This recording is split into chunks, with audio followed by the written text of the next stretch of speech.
থেকে গেছে, ফেরার কোনো রাস্তা নাই, তাকে মাইরে আপনাকে সামলে আগাইতে হবে, কারণ পিছনে তো দেওয়াল, পিছাইতে পারবেন, এখন তাকে মাইরে তারপর সামনে যাইতে হবে।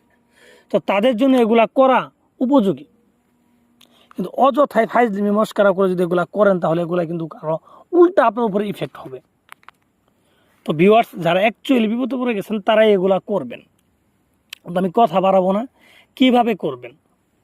এটা করার আগে আপনাকে উপাস থাকতে হবে বা রোজা রাখতে হবে সারাদিন থাকতে হবে। বৃহস্পতিবারের দিন সারাদিন রোজা রাখবেন। বৃহস্পতিবার দিন গিয়ে রাত 12টার পরে এই তাবিজটা লিখবেন। শুক্রবার পরে যাবে, রাত 12টার পরে এই তাবিজটা লিখবেন।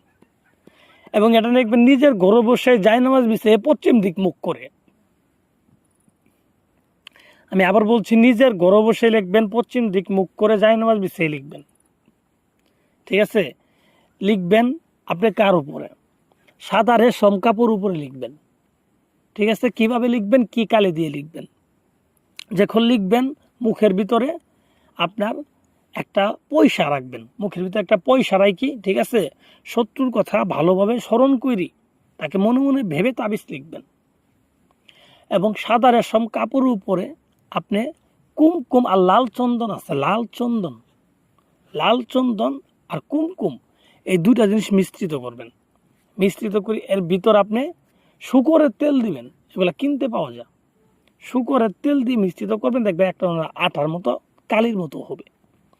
সেই কালি ধারা, ঠিক আছে, বাঁশের কলম, বাঁশ দিয়ে কলম বানায়, ঠিক আছে, বাঁশ বা কাঠ দিয়ে বানাইলেও হবে। ঠিক আছে? কিন্তু কাঠটা যদি মানে কোনো ফলদার গাছের হলেও হবে না, নিম গাছ, ঠিক আছে, সেগুন গাছ আছে, এগুলা দিয়ে আর কি। এগুলা দিয়ে আপনি কলম বানায়, সেই কলম দিয়ে সাদা কাপড় উপরে এরকমভাবে তাবিজটা লিখবেন, আমি যেভাবে লিখছি। তো এভাবে সুন্দরভাবে লিখবেন। হ্যাঁ, লিখার পরে আপনি নিচে শত্রুর যে নাম এবং শত্রু বাবার নাম লিখে দিবেন। এটা ছেলের ক্ষেত্রে। মেয়ে হইলে মেয়ের নাম, মেয়ের মায়ের নাম লিখে দিবেন। মেয়ে যদি বিবাহিত হয় তাহলে স্বামীর নাম লিখে দিবেন। এভাবে সুন্দর করে লিখে দিয়ে তাবিজের উপর আতর দিবেন, সুন্দর করে চতুর্দিকে আতর দিবেন।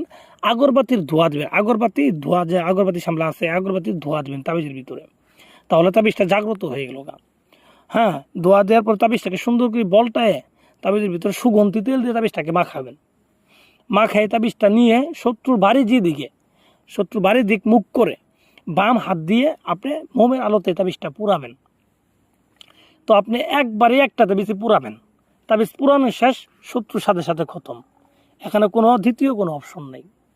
ঠিক আছে? পরীক্ষিত ভাই, এগুলো মুখের চাপা না, পরীক্ষিত বিদ্যার চাপা। যে আমার কাছে অ্যাভেলেবেল বিদ্যা আছে। কারো যদি কিতাব লাগে আপনি বলতে